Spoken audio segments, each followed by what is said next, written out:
Boa tarde, sou o Roberto, professor de História e Ensino Religioso. É um prazer estar falando. Eu queria fazer uma reflexão aqui à tarde agora, nesse domingo, dia 25 de outubro.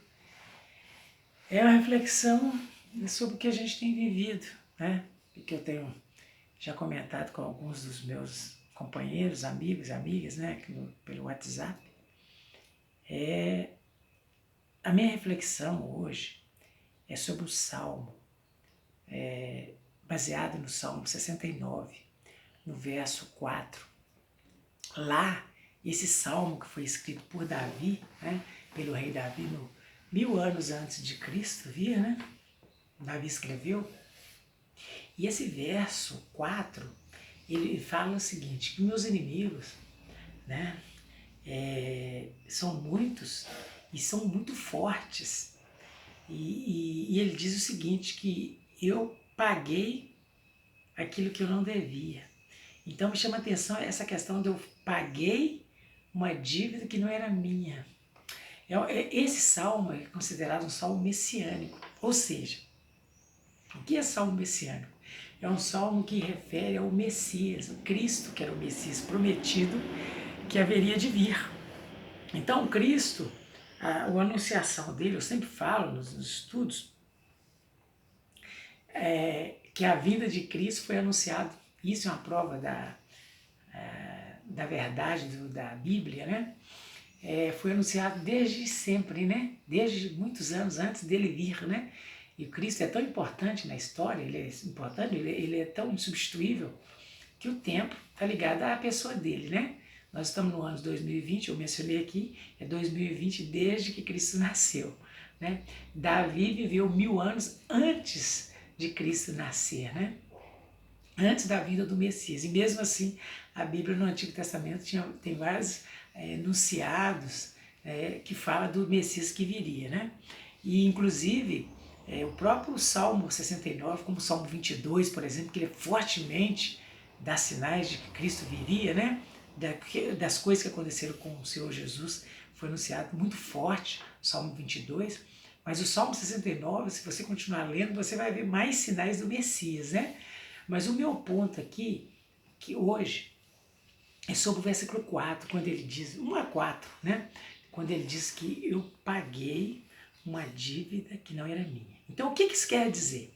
Aí a gente tem que ir lá no Éden, A gente tem que ir lá no Jardim do Éden e pensar que lá no Jardim do Éden, o que aconteceu foi que Cristo, ou seja, que o homem, ele pecou contra Deus. E você sabe disso. Então, naquela passagem do Éden, lá atrás, quando, nesse negócio, quando Deus cria o mundo, coloca o homem e a mulher lá, vem a serpente, e o único teste que Deus faz com o homem é o teste da obediência. O homem é testado, em Timóteo, 2 Timóteo, Paulo escreveu, inspirado pelo Espírito Santo, que a mulher foi enganada, mas no mérito não é esse, Foi enganado pela serpente e o homem também comeu do fruto. Então, o chamado, quando você lê Romanos capítulo 5, é para o homem, como líder. Então, Deus deu ao homem o Éden para ele cuidar dos animais, para ele ser líder, para ele ser uma espécie de capataz, Então, ele que ia cuidar do jardim. O que acontece? Quando o homem peca contra Deus, Deus tem que expulsá-lo de lá. Então quem sai perdendo? O homem sai perdendo, Deus sai perdendo. Porque Deus sai perdendo porque Deus não teve mais a comunhão com o homem, porque Deus vira as costas para o homem, e o homem, e aí Deus não vai receber mais o louvor, a adoração do homem, porque o homem perde a comunhão por causa da introdução do pecado. E o homem perde a comunhão com Deus, ele não vai adorar a Deus, ele não vai receber as bênçãos diretas de Deus, o gozo, a comunhão, e também para o homem, Deus, uma das coisas que Deus fala é que ele ia morrer. Essa foi a condição que nós todos humanos herdamos. Que condição? De pecadores finitos, que iam ter uma vida aqui nesse corpo, nós íamos morrer. Inclusive a ideia do próprio corpo, porque Deus fala assim, olha, e fala que tu és pó e ao pó retornará. Então essa é uma das consequências do pecado de Adão, que nós herdamos, né? Então no capítulo 5 de Romanos isso é bem explorado, fala de Adão e o último Adão. 1 Coríntios capítulo 15 também fala do último Adão. Então, e aí voltando no versículo de Salmo 69:4, Jesus, né, o Salmo messiânico, se atribuído a Cristo, através do profeta Davi, né, o rei Davi, ele está dizendo o seguinte, que eu paguei uma dívida que eu não contraí, que não era minha. Então, quando foi que Jesus pagou essa dívida? Tem várias formas de eu mostrar isso no Velho Testamento. Por exemplo, com Abraão, né, quando ele, no capítulo 18, se não me engano, de Gênesis, ali por perto, ele leva o filho para oferecê-lo em sacrifício, lá no Monte Moriá, né, porque Deus pede, fazendo um teste, lá tinha um cordeiro, né? Então Deus fala, não precisa não, né? É só um teste de fé. E oferece o cordeiro. Então Abraão ia oferecer Isaac, que é uma figura de Cristo, né? E aí, o que ocorre? O que ocorre é que é importante pensar, então, se Deus ofereceu o seu filho ali no Éden, no Monte Moriá, se Abraão ia oferecer seu filho, melhor dizendo, então quer dizer que Cristo foi Deus que o ofereceu pelos nossos pecados? Foi. Né? Quando a gente lê Isaías capítulo 53, né? Gênesis foi há 6.000 anos atrás, né? Ou 4.000 anos de Cristo, né? Provavelmente, né? Aproximadamente. Quando a gente lê, por exemplo, a história de Isaías capítulo 53, ela está falando do servo sofredor, o Cristo, né? Que ele está falando. Isaías foi revelado 700 anos antes de Cristo. E ele fala, Isaías, ele fala o seguinte ali, no Isaías capítulo 53, ele fala assim, a Deus ou ao Senhor agradou moê-lo. Então o que isso está dizendo? Está dizendo que quem foi que executou o juízo do pecado, eu estou falando do pecado, não das atitudes, porque tem dois tipos de pecado na Bíblia. O pecado que é o erro que a gente comete, mente, faz um monte de coisa errada, avareza, etc. E tem um pecado herdado. Então, eu estou pensando mais no pecado herdado, de nascer como filho, como herdeiro de Adão. Então, Deus estava punindo Jesus ali na cruz, conforme eu falei de Isaías 53, fala do servo sofredor, está falando do Cristo que morreria pelos nossos pecados.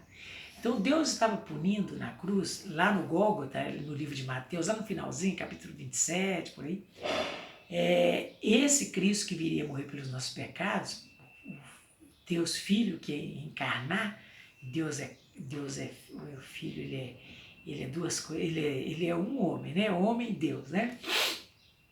Então não pecou, né? Então ele cumpriu a lei literalmente porque ele não cometeu pecado. Então, Cristo lá em Mateus, o pecado que ele estava pagando, a dívida que ele estava pagando pelo pecado, é a condição do homem de pecador, que o homem já nasce pecador. E o salário do pecado é a morte. Romanos 6, 23. Mas o dom gratuito de Deus é a vida eterna em Cristo Jesus. Então, o salário do pecado, olha o Romanos 6, 23, no singular. Ou seja, da nossa condição natural, né, é de morte. Por isso que nós morremos. Então, quando Cristo pagou, ele falou lá no Salmo 69, 4, uma dívida e os inimigos dele, que ele não sabe por que se tornaram inimigos, são fortes, né? E ele estava pagando por algo que ele não cometeu. Quem que cometeu o crime? Né? O homem foi induzido pela serpente. Então, a função do homem era governar o mundo. Deus deu o mundo para o homem, né? E falou que o homem ia governar o mundo. Lá no Gênesis fala isso. Então ele deu nome aos animais, né? Então, grande capataz de Deus, né? Só que o homem perdeu essa condição. E aí, quem foi que passou a governar? A serpente, na figura de Satanás. Como é que a gente sabe disso? Uma prova disso está em Mateus capítulo 4, quando Jesus vem e ele vai no deserto, fica sem comer, sem beber 40 dias e ele vai ser testado, né? E capítulo 4 de Mateus. Então, dos testes que Satanás faz, usando as próprias escrituras, olha para você ver, e fala assim, olha, tudo isso, e um dos detalhes é que ele fala, mostrou o mundo para Jesus, eu não vou contar a história toda aqui, você pode ler capítulo 4 de Mateus, e aí ele mostra o mundo, os reinos, os governos e tal, acho que do futuro, inclusive, eu imagino. Fala só, eu vou te dar isso se me adorasse, prostrado me adorasse. Evidentemente que o Cristo, o Filho de Deus vivo, o Deus Filho encarnado não adoraria ninguém, né? E ele fala só ao Pai adorarás, né? E ele cita a Bíblia, né? E é interessante que quando você pensa nisso seguinte, mas como é que Satanás está oferecendo o mundo que é de Deus e Deus o criou? Deus criou o mundo, só que Satanás usurpou, ele é um usurpador, né? Então ele está oferecendo uma coisa, uma condição que não era dele. Inclusive, quem estava administrando o mundo, vamos dizer assim, os governos, Satanás, influenciando os governos dos mundos, dos homens. E ele entrou no mundo, porque o primeiro Adão, deu essa brecha para ele. Então, quem tinha que governar o mundo, segundo as Escrituras, era Adão. Ele que tinha que governar bem o mundo de Deus, né? O mundo é de Deus, né?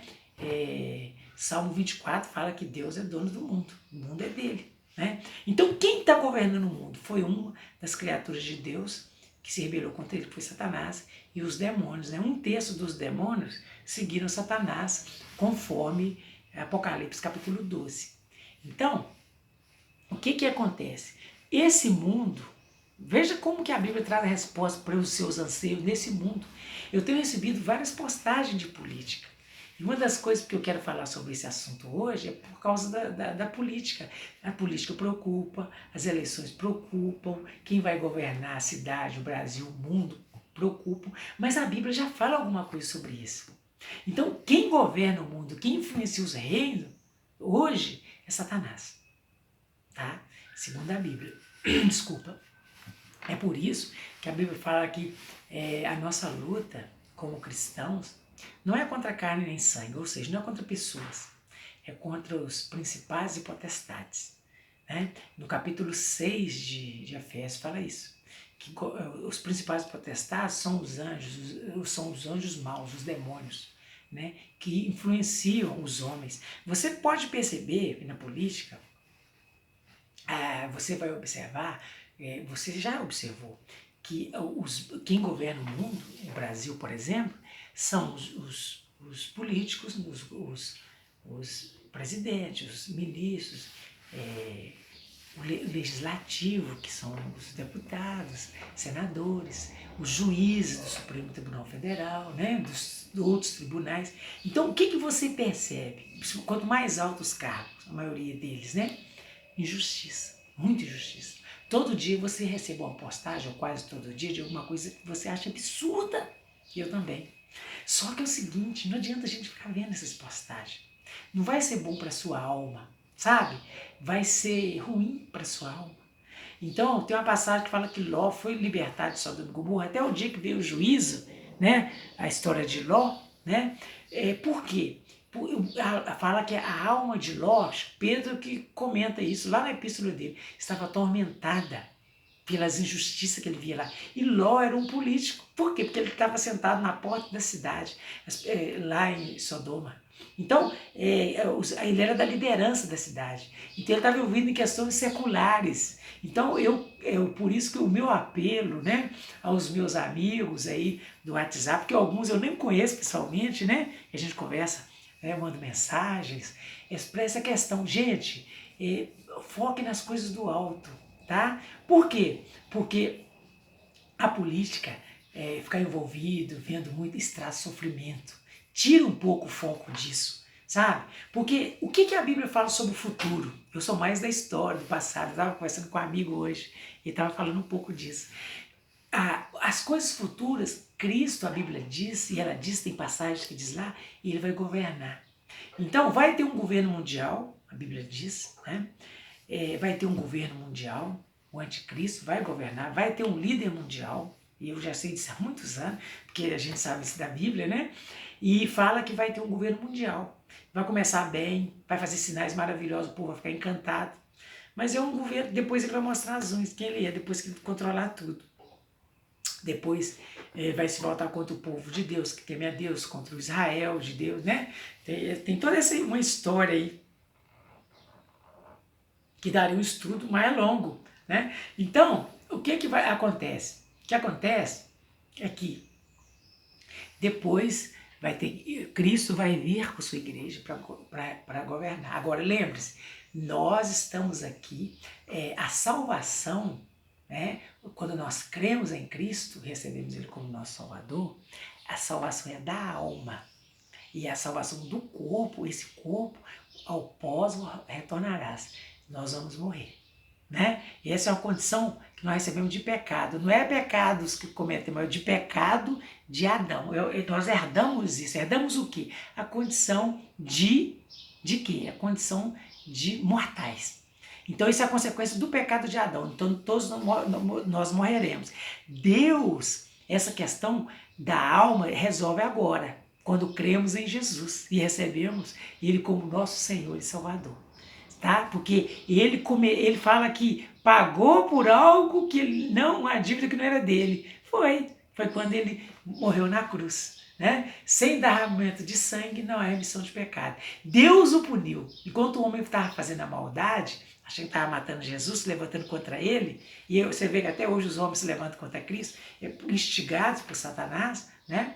Então, quando o homem estava fazendo isso, em Romanos 5, lá no final, fala que onde abundou o pecado, superabundou a graça de Deus. Enquanto os homens estavam tentando matar Cristo, Deus estava executando ele de fato. Por quê? Por causa do seu pecado, por causa do meu pecado. Reconhecendo que somos pecador, reconhecendo isso, o que acontece? Nós somos salvos pela fé em Jesus e recebemos o selo do Espírito Santo, conforme está escrito em Efésios 1, 13 a 14. Ok? Deus te abençoe e te dê a paz.